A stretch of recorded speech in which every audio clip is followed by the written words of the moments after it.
Bienvenido to Maji's Market Minute. Today I wanted to discuss the video that I posted yesterday. This is part 2 of this series, and this is really the state of the market currently right now.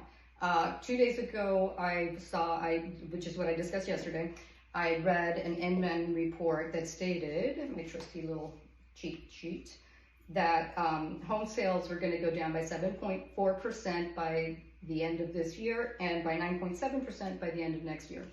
From all indicators, this seems to be true. Of course, things can change. There's lots of variables when it comes to the market, many. And so we don't, this is not 100%, but I'd say that pretty much across the board of all the sources that I trust, this is what they're saying, that home sale number of homes sold is going to go down. However, what does that mean? The dollar amount is going to go up. So even though it's supply and demand, so home sales are going to go down because obviously, the interest rates are going up, inflation. But let's face it, Miami is a cash town. People were financing because money was cheap. But historically, I mean, at least since I've been a realtor since 1993, there's been a lot of cash in this town. I do consider Miami a town. If you've been here long enough, it's actually kind of interesting. Everybody knows everybody. So what does that mean as a buyer? Definitely jump on that property if you see it. And remember, it really boils down to supply and demand.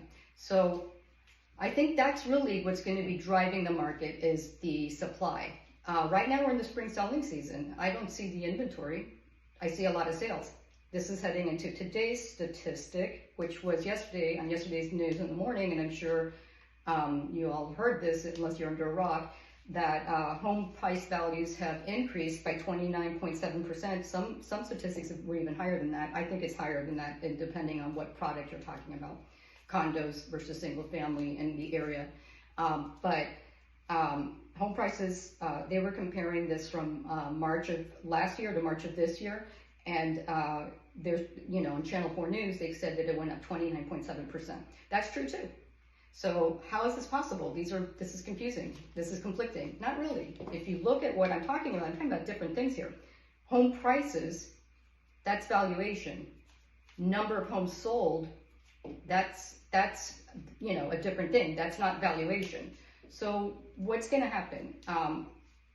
I think we will be seeing, there's also other studies that are saying that 40% of the sellers that are thinking about selling are going to be selling in the next year. So that's a very interesting number. What's going to happen? I don't know. Maybe the shadow knows.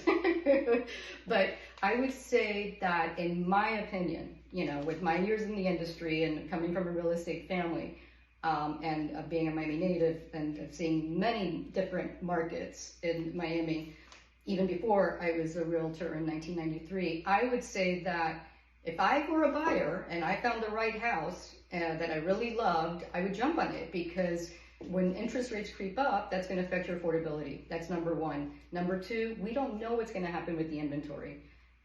We're in the spring selling season. Inventory is low. I think it's just weird. COVID changed everything. All of the things that used to be, our seasons are upside down. Everything's upside down right now. So I think that if I were a seller, I would definitely 150% put my house on the market right now. Would not wait. I mean, I wouldn't even wait like a month. I would put it on the market right now, because all indicators are that there will be more inventory, but we just don't know when. And so with so many variables, it's impossible to know what will happen. So I hope that's not too confusing. I did want to clarify the video from yesterday. And that's it. That's my Maji's Market moment for today. Like magic, I'll get it closed.